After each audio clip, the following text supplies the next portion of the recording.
Alors, bonjour. Tout d'abord, on va commencer ce cours de 4e par un petit rappel de certaines notions qu'on a vues en 3e.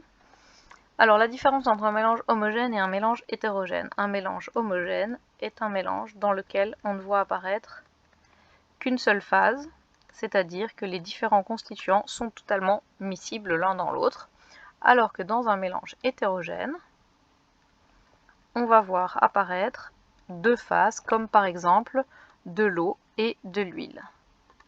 Les constituants ne se mélangent pas de façon à ce qu'on ne puisse pas les distinguer. Donc ça, c'est par exemple de l'eau et de l'huile. Et ici, ce serait par exemple un verre de grenadine. Après que la grenadine se soit dissoute, la grenadine est complètement miscible dans l'eau. Un corps pur et un mélange. Alors, un mélange, c'est une substance qui est constituée de plusieurs types de molécules.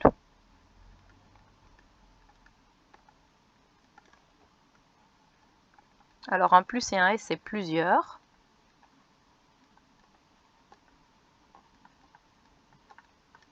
Alors qu'un corps pur, c'est une substance qui cette fois n'est constituée que d'un seul type de molécule.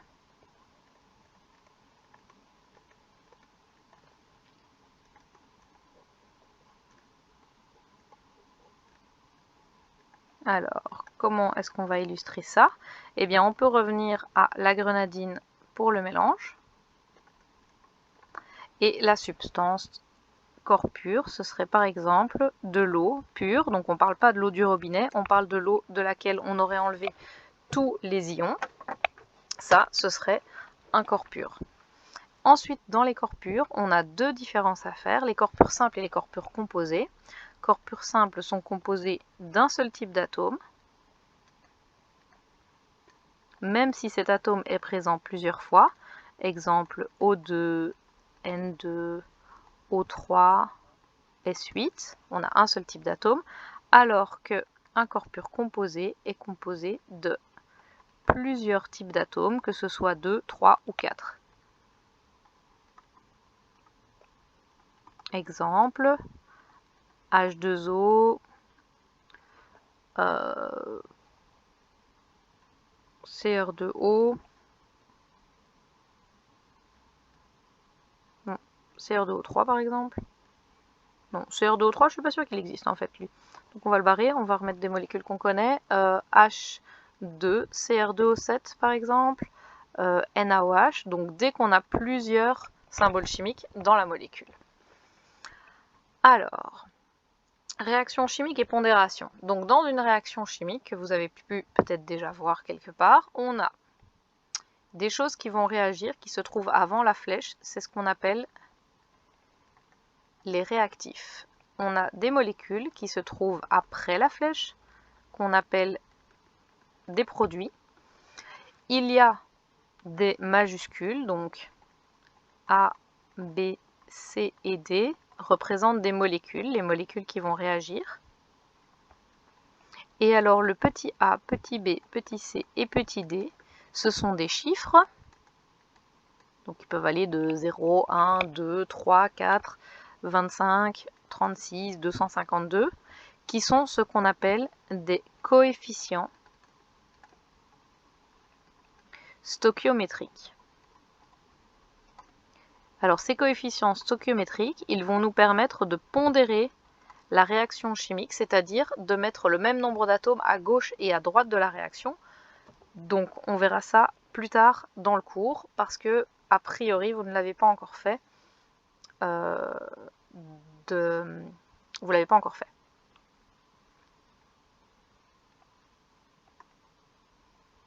Alors, le modèle de Bohr, si vous vous rappelez, c'est le modèle qui explique que les électrons d'un atome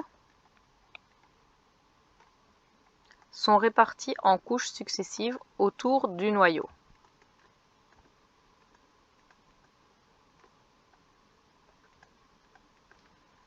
Alors, ça donne quelque chose comme ceci. On a le noyau et puis les couches.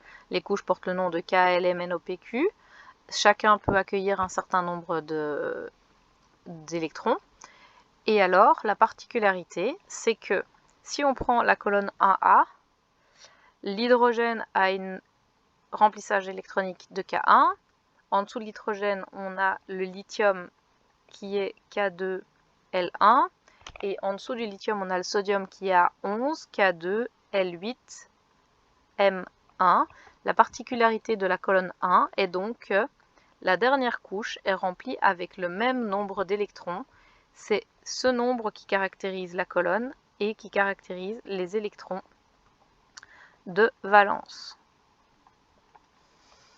Alors, dans le tableau périodique, on a l'escalier, le fameux escalier, qui est une chose très importante et qui sépare les métaux des non-métaux. Attention, quelque chose qu'on oublie parfois, c'est que l'hydrogène fait bien partie des métaux et non des non-métaux et non des métaux. Donc ici on va le mettre un peu plus à droite sinon, les non-métaux.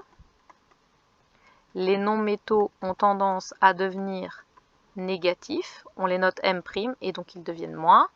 Et ici, à gauche de l'escalier, on a les métaux qui, eux, ont tendance à devenir, ils sont notés M et ils ont tendance à devenir M+. On a aussi là et ici ce qu'on appelle les familles de transition. Donc en rouge, ce sont les familles B ou de transition.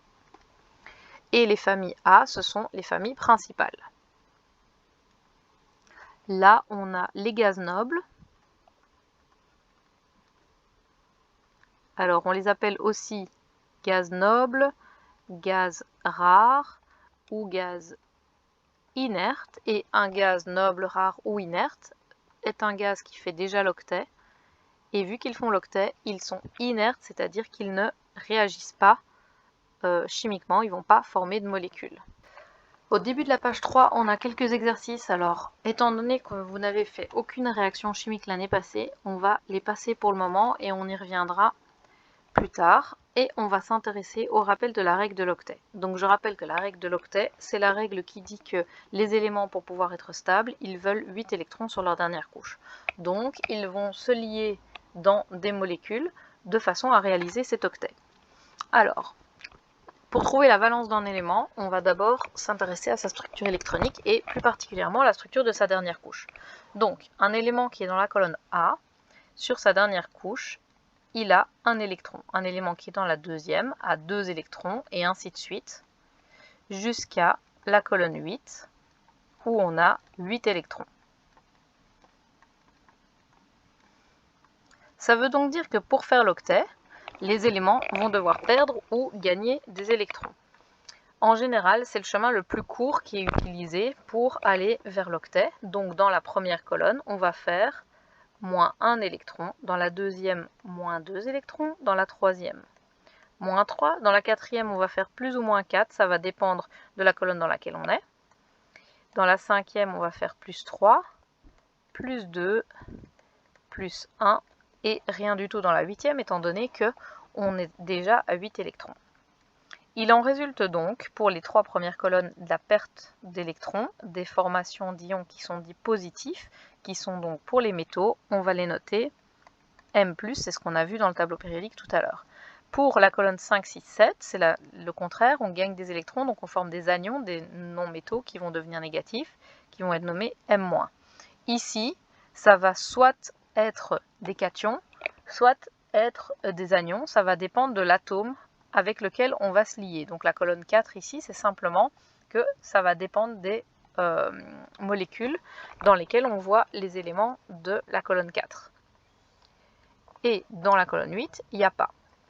La charge de l'ion formée, eh bien dans la première colonne, ça va être 1+, 2+, 3+, 4+ ou 4-. Alors qu'on dise moins 4 ou plus 4, c'est pareil. Dans la colonne 5, on va être 3-, 2-, 1- et toujours pas de charge pour la colonne 8. La colonne 8 n'a pas non plus de valence.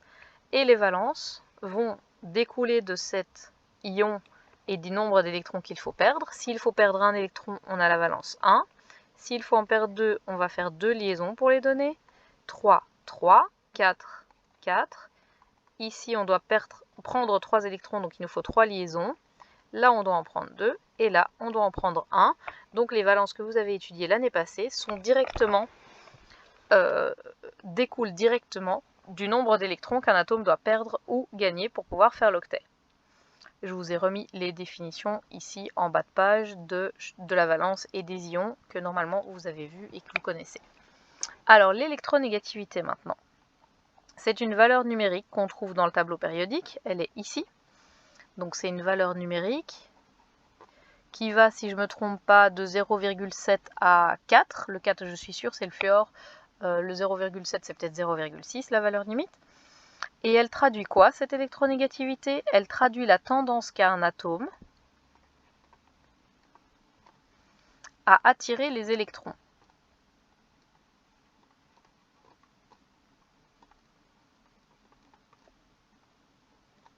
Donc que ce soit ses électrons à lui ou les électrons du voisin, un atome va attirer des électrons et en fonction de son électronégativité, il va le faire plus ou moins fort. Ça, c'est un petit rappel de la case que vous avez dans votre tableau périodique. Ça, c'est l'électronégativité. Le numéro atomique que vous avez appris l'année passée sous la forme de A. La masse atomique, pardon, qui était A. Le numéro atomique qui est Z. Là, parfois, vous trouvez la structure électronique en fonction des tableaux périodiques. Alors, petit exercice. Dans un composé formé d'aluminium et d'iode, on vous demande quelle est la valence de l'aluminium et, attention, c'est pas le chlore ici, c'est bien l'iode, et on vous demande de justifier et de donner la formule de ce composé. Donc, si on a de l'aluminium et de l'iode, la première chose à faire, c'est de regarder qui va devant. Alors, celui qui va devant, c'est celui qui est plus, celui qui va derrière, c'est celui qui est moins. On a donc l'aluminium devant parce que c'est un métal, et l'iode derrière parce que c'est un non-métal. Ensuite, on va aller voir et chercher les valences dans le tableau. Donc, 1, c'est l'ordre dans lequel on doit le mettre. 2, c'est les valences. La valence de l'aluminium. L'aluminium est dans la colonne 3, donc il a la valence 3. L'iode est dans la colonne 7, il a donc la valence 1. On va les croiser.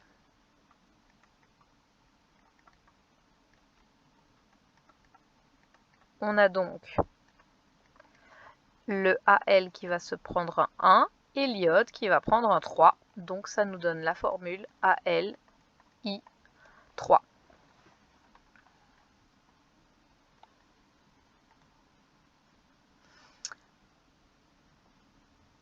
Et ça termine notre intro du rappel de l'année passée.